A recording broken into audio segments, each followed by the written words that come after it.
Le président togolais, Faure Sindé, traque un journaliste en France. Ce journaliste, ce n'est pas n'importe qui. C'est le plus célèbre du Togo.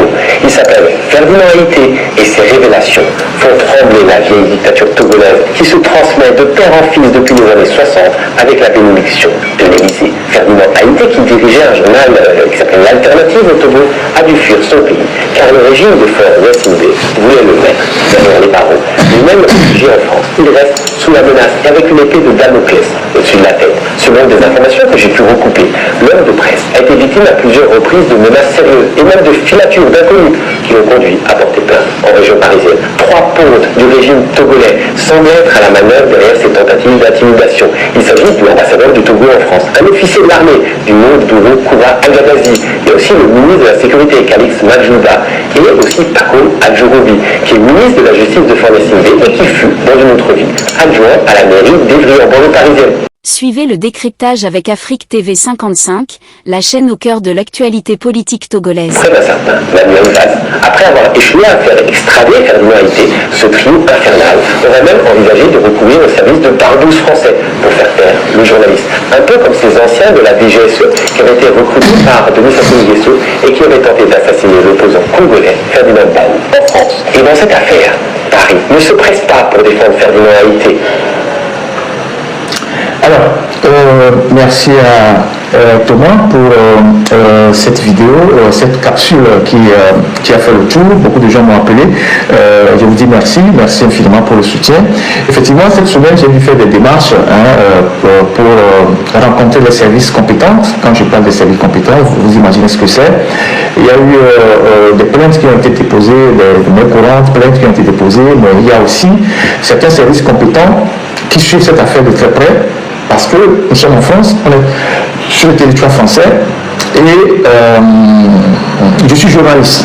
Donc, vouloir attenter à la vie d'un journaliste sur le territoire français, je ne sais pas si ceux qui ont eu cette funeste idée-là imaginent un peu la gravité de ce qu'ils veulent faire ou ce qu'ils projettent faire.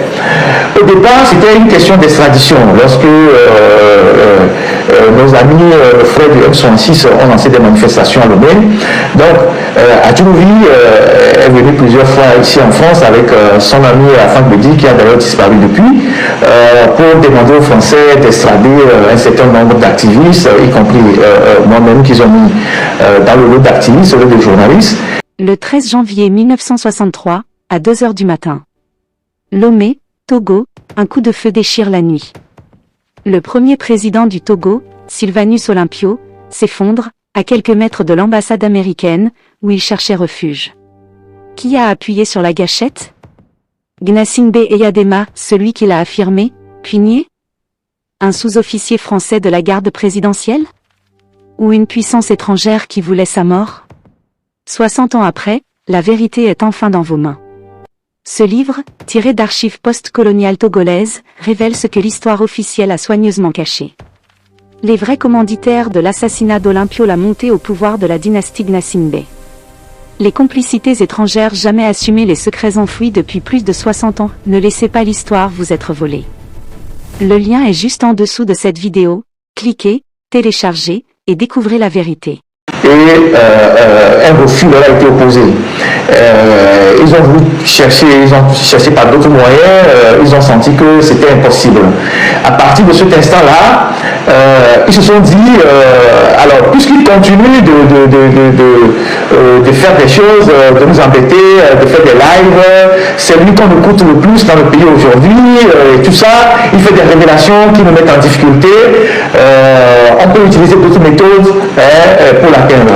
Je rappelle entre parenthèses que ils connaissent mon adresse, ils sont envoyés un huissier, donc ils savent là où j'habite. Et donc, depuis un certain temps, ils font un peu de la filature pour voir mes mouvements, quand est-ce que je sors, où est-ce que je vais et tout ça. Alors que bon, moi, tout ce que je trouve d'anormal, je le remonte aux services qui sont en contact avec moi. D'ailleurs, je suis accompagné de plusieurs organisations ici, qui sont des organisations de presse assez puissantes, qui ont des entrées partout, qui sont au courant. Je suis dans un programme d'intégration des journalistes en exil ici, de plusieurs nationalités.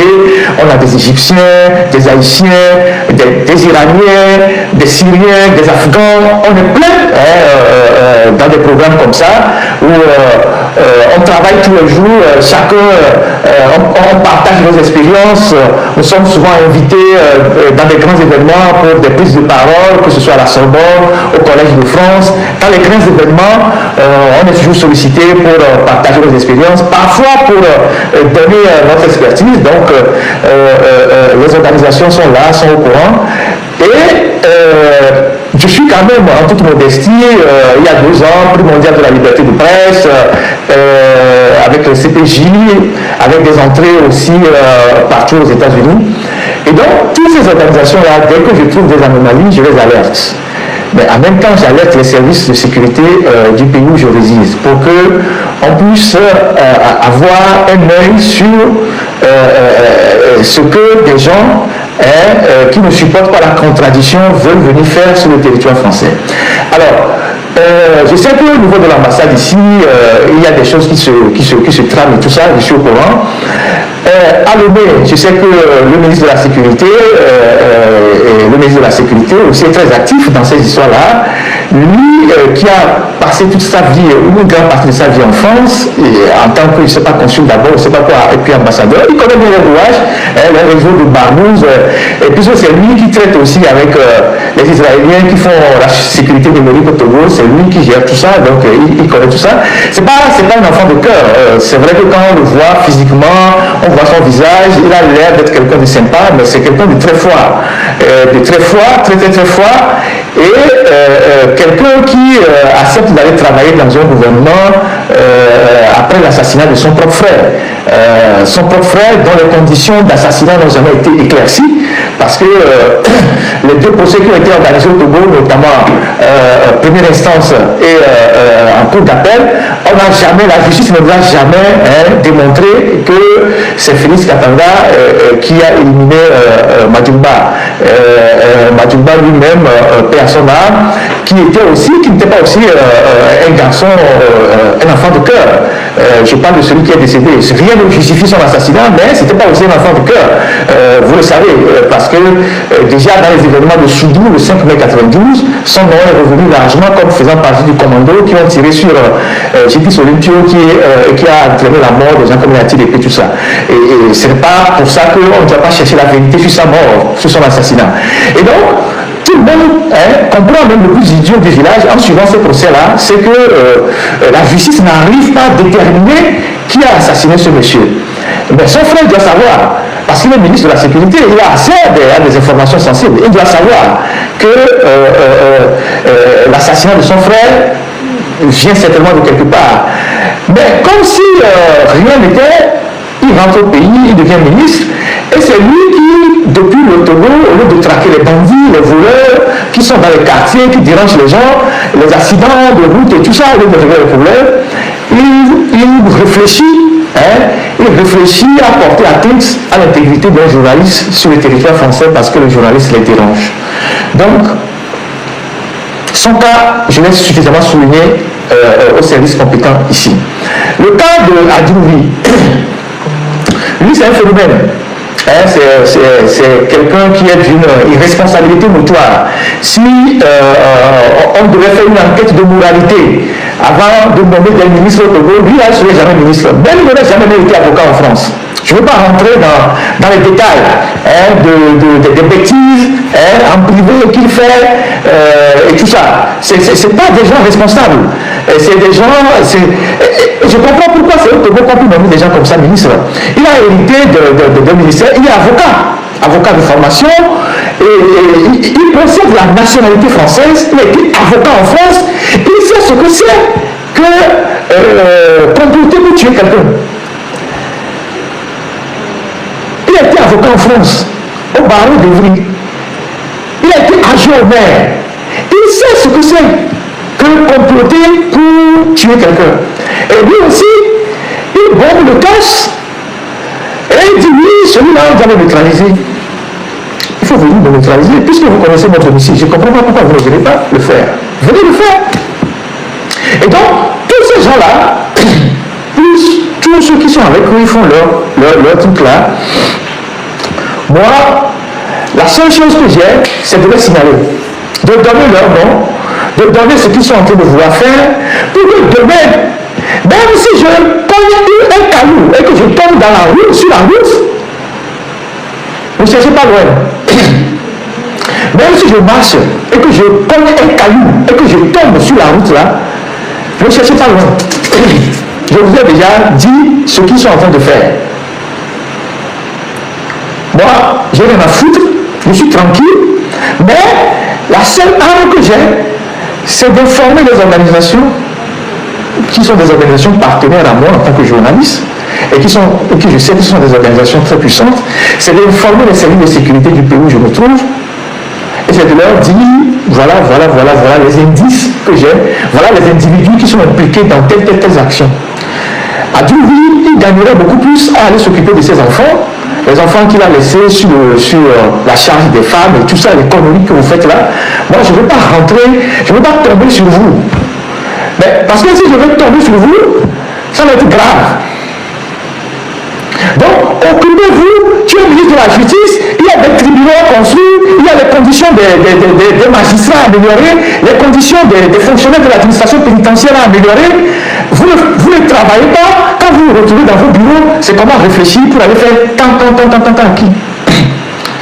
Donc, vous voulez tuer quelqu'un. Vous aussi. Donc, moi, tout ce que je peux faire, je le fais. Et ceux qui me connaissent, ils savent que j'ai des principes. Je suis quelqu'un de très organisé. Et il y a des choses que je ne fais pas. Je ne fais pas des compagnies. Voilà, je ne fais pas des compagnies. C'est parce qu'ils m'ont cherché partout. Puisque pour qu'on t'atteigne, il faut que tu aies des habitudes. Et les gens qui ont des habitudes légères, qui vivent dans la débauche, qui sont tantôt dans les bars, les compagnies, les filles et tout ça, c'est ces gens-là qui peuvent atteindre facilement. Moi, je ne suis pas de ça. Moi, je ne m'occupe pas de ça. Moi, j'ai une vie très rangée. Donc, je m'occupe de mes affaires. Et comme ils savent que, bon, ils ne me voient nulle part, ils se sont dit, bon, on va faire ça, on va faire ça. Mais faites très attention. Faites très attention. Les actes que vous posez aujourd'hui peuvent vous rattraper demain. Adoubi, tu es français. Je m'adouba, vous avez des intérêts ici en France. Vos enfants sont français. J'ai retrouvé leurs traces. Vous avez des trucs ici. J'ai retrouvé. Moi, je fais de l'investigation. J'ai retrouvé vos traces ici. Tout ce que vous avez, vos intérêts, je les connais. Je les connais. Parce qu'il suffit d'aller de fouiller des trucs. Si je ne peux pas, je peux demander à d'autres personnes. On a plein d'autres journalistes en France avec qui on travaille en réseau, ils peuvent trouver des trucs. Donc on sait où vous avez vos intérêts, vos enfants, où ils habitent. On le sait. Donc, vous ne pouvez pas être tranquille au Togo là-bas, en train d'embêter les Togolais et venir embêter les gens à l'extérieur, pendant que vos enfants sont tranquilles. On connaît où sont vos enfants. Partout ici en France, on sait là où ils sont. Donc, faites quelque chose et vous allez voir si vous arrivez. Parce que vous avez l'habitude de poser des actes et que personne ne vous demande des comptes. Voilà. Vous voulez gâter quelque chose de quelqu'un, on va gâter pour vous. Vos enfants vont payer les prix. Mettez ça dans la tête. Nous aussi, on sait se comporter comme vous êtes des voyous. C'est parce que, en fait, au Togo, il n'y a pas des gens au Togo qui se comportent comme vous le faites là. Puis vous êtes des voyous. Puis il n'y a pas des gens, vous avez des gens au Togo qui vous affrontent là, qui se comportent comme des gens civilisés. C'est pour ça que vous les embêtez. C'est pour ça que vous les embêtez. Il y a des gens au Togo qui sont là, qui se comportent comme oui, là, tout là. Vous êtes des voyous. Il faut qu'on vous applique aussi les méthodes de voyous. Vous pensez que vous êtes les seuls à avoir des mentalités de voyous? Non, tout le monde peut recourir à des voyous. C'est ça. Donc, faites ce que vous avez à faire et puis on verra la suite. Vous connaissez les voyous, donc vous en connaissez aussi autant. Vous connaissez des barbouzes, on en connaît aussi autant. Vos enfants sont sur le territoire français, bon, faites quelque chose, vous allez voir ce qui va vous arriver. Ce qui va arriver à vos enfants. On connaît vos domiciles, on connaît les biens que vous avez ici en France, on connaît les adresses, on sait là où vos enfants travaillent, ils habitent. Certains même, on a le certificat de leur nationalité française. Ne pensez pas que ça va être de la blague pour vous. C'est à eux que vous avez des gens qui sont là, qui vous regardent sans rien faire. Donc voilà ce que j'ai voulu dire sur ces lascars-là. Et donc, je ne vais pas trop insister. Comme j'ai eu à vous le dire, moi j'ai remonté les informations à qui de droit, les organisations, tous ces gens-là, ils regardent, ils surveillent. Et voilà. Donc, restez tranquille, laissez-les. Merci infiniment. On va tomber sur le dossier de OTR. Je sais que c'est pour ça que vous êtes là. Technique, petite musique, s'il te plaît.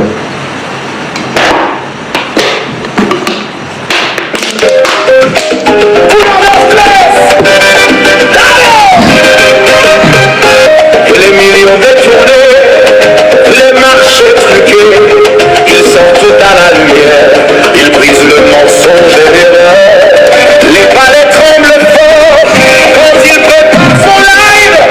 Les ministres nerveux dorment plus le samedi, car dimanche matin, la vérité elle arrive. Ferdinand a été par les Togo dit merci. Le journaliste qui fait peur au tyran, chaque dimanche il danse avec la vérité. Voir tremble dans son palais doré. Et le poids que personne ne peut arrêter. Merci, j'ai peut-être 20-25 minutes pour faire ce dossier-là. Je voulais d'abord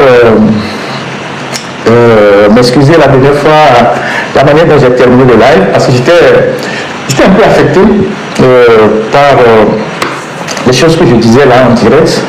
J'étais très affecté, franchement. Non pas parce que je ne sais pas